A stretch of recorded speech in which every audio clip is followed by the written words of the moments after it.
Topic 5. The Evil Eye. Written by Rabbi Max Wyman. Our modern technological society is very suspicious of anything superstitious. Yet it seems after thousands of years the tradition of the evil eye, or ayin hara in Hebrew, has still not disappeared. Interestingly, while in the midst of a recent interview with Graham Fuller, Meryl Streep used the phrase kanina hara, Yiddish for without the evil eye. Why has the concept of an evil eye lasted so long? You can hear this phrase out of the mouths of many a Jewish grandmother. Many think of it as an example of ancient superstitions, but actually it is connected to one of the 10 Commandments and very much a part of basic Judaism. You can find old customs with both Ashkenazic and Sephardic Jews regarding the evil eye. Sephardim have a chamsa, a hand-shaped icon often found painted or carved into religious items. This shape is said to help ward off the evil eye. A fish is also a symbol of protection from the evil eye. Since fish live underwater, they are not subject to glances of ill intent. Joseph in the Bible is also immune to the ayin hara, as he was blessed by Jacob in Genesis chapter 49, verse 22, to be above the eye. And his children, Ephraim and Manasseh, were blessed in chapter 48, verse 16, to be like fish. The evil eye is also not an exclusively Jewish idea either. Reportedly, in Turkey, many parents keep new babies out of public view for 40 days, lest their beauty invite a jealous glance. Italians call it molocchio.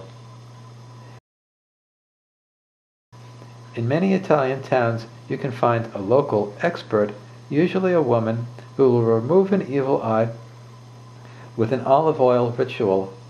Other ancient cultures have similar superstitions. However, our tradition of ayin hara does not seem to have been adopted by another culture. It is part of the Bible, the Talmud, and many commentaries. This poses an ideologic problem, since superstition is generally considered a violation of Torah values. In fact, there is a specific commandment that prohibits us from being superstitious in Leviticus chapter 19, verse 26. If there is a rational reason for a belief, however, then that should take it out of the realm of superstition. There are a few ways to look at ayin hara that are a logical view of how God runs the world.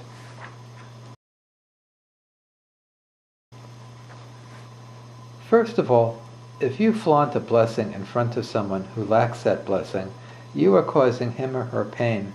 Using a blessing God gave you to cause someone else pain may result in you losing that blessing. Jewish karma.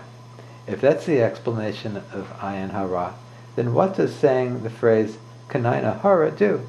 It's not a magical incantation. It's a way of us reminding ourselves not to flaunt our blessings. Just be thankful to God. Modesty is a good insurance policy.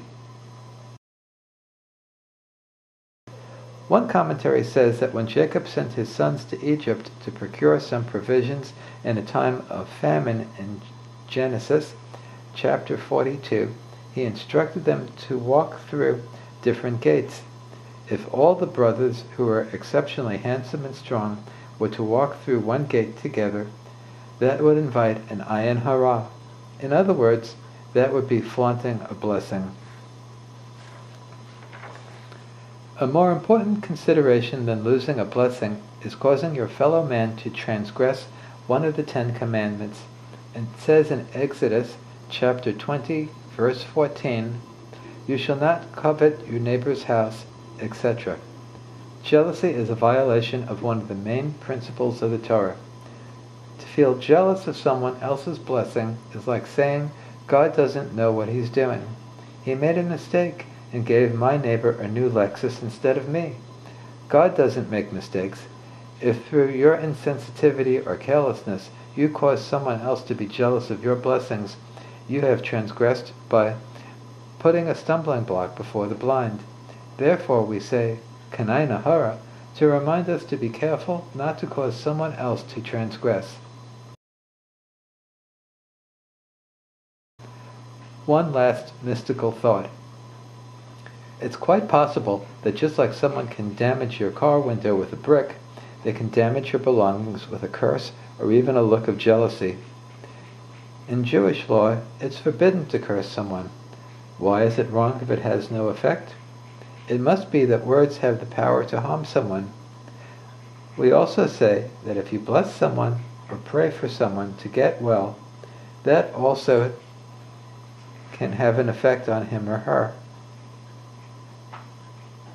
Why do we wish people Mazel Tov if it has no effect?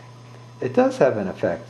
Getting back to Ayin Hara, when you look jealously at someone's belongings, it's as if you're saying to God that they don't deserve that blessing.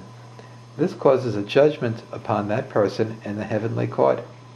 In the spiritual court case that's brought now, they may not merit the blessing they received earlier when they did deserve it. This will cause them damage. Of course, you don't get off scot-free either. Because you caused judgment on someone else, you will have judgment thrown back at you. Jewish karma. It's not in your own self-interest to be jealous. So there is a logic to Ayin Hara, and therefore it is not merely a superstition. And a better antidote than wearing an amulet is constantly reminding yourself that God is the source of all blessings. He alone judges who gets what and why.